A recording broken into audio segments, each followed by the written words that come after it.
Let's get on down to old man Rivers. Philip Rivers to the practice squad, back to the Colts. He's 44 years old, hasn't played in 5 years. Amazing. Some people were talking about maybe Joe Flacco kind of gets released and then they find a way to pick him up. Obviously, we're beyond the trade deadline. Instead, it's Philip Rivers. Wow. Rodney, what did you think when you first heard this news? I was like, wow, I couldn't believe it. But then at the same time, I started thinking, like, I trust Philip Rivers more than I trust this Riley kid. And they're not going to ask him to do a whole bunch. I mean, I think that offensive line is say, hey, man, we got Philip Rivers. We can't, we have to make sure that we protect him. And he's got big weapons across the board in the passing game, coach. They got tall receivers, a big physical tight end. You got a run game with Jonathan Taylor. Use those things. And he's not going to run. He's not going to scramble, but they needed a smart quarterback that understood the system, that can get the ball to the right people and be that leader. And Philip Rivers can come in and he can take control of the locker room. He's not a shy guy. He's going to look you in the face and tell you what needs to be done. And he can be that leader that they're missing right now, coach. Yeah, this is a desperation move, no doubt about it. The team was 7-1. They've got to win now to keep hope alive. You lost your first quarterback. Your second quarterback's on IR. Your third quarterback, who's a rookie, is banged up. So what do? Yeah, I can get a Joe Flacco, get somebody who's played. I'm sure they investigated all that. They weren't able to do it. We've got to get somebody who can come in right now and win a game for us.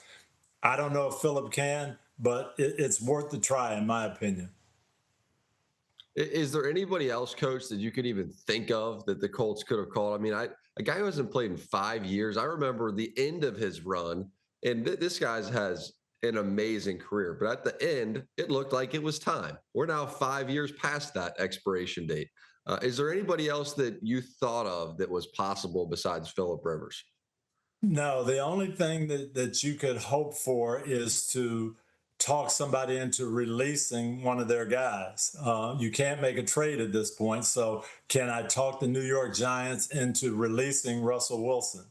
And maybe I get him. Can I talk, can Joe Flacco get released and I get him? But other than that, there's just no other way to do it. There's not somebody who's been retired recently that could come back. It probably was just the fact that they didn't have any other choices. And he knows the system. He's a leader. Yeah. He's smart, and he can command that offense. And once he's in that huddle, he can command that offense and just control everything. So it's not going to be great. At times, it's going to look a mess. But like I said, depending on that offensive line, running the football and getting the ball to these big physical weapons that he has. Yeah. That's what they have to do, no doubt, and keep him healthy. So we'll see. Yeah, absolutely. I imagine he's been working out. He's at least been chasing those 14 kids of his all over the place. That's got to keep him somewhat agile and young feeling. I mean, how much do we know about Philip Rivers, Coach, and what he might be actually doing right now? Well, he has been coaching, and he has been throwing the ball. He has been working out like the three of us work out. So I don't know. Could we sit back there and play in the pocket? And he's going to know what to do. As Rodney said, he knows the system. He is a leader. He is fiery. He wants to do it. He'll give him a shot. He really will. And for the team, they're feeling like at least we're going out trying to make something happen. We haven't given up on the season. Hey, props to Riley, but I'm taking Philip Rivers 5 years past retirement compared to Riley. Hey, he gives me the best chance to win right now, Coach. Philip Rivers. Well, Riley Leonard actually played okay in that game, but he's hurt too. Now we don't know how injured he is. So I think this was desperation all the way, and we'll see what happens. Hi, I'm Mike Tirico, and thanks for watching. Make sure to hit subscribe for the latest news and highlights from NBC Sports.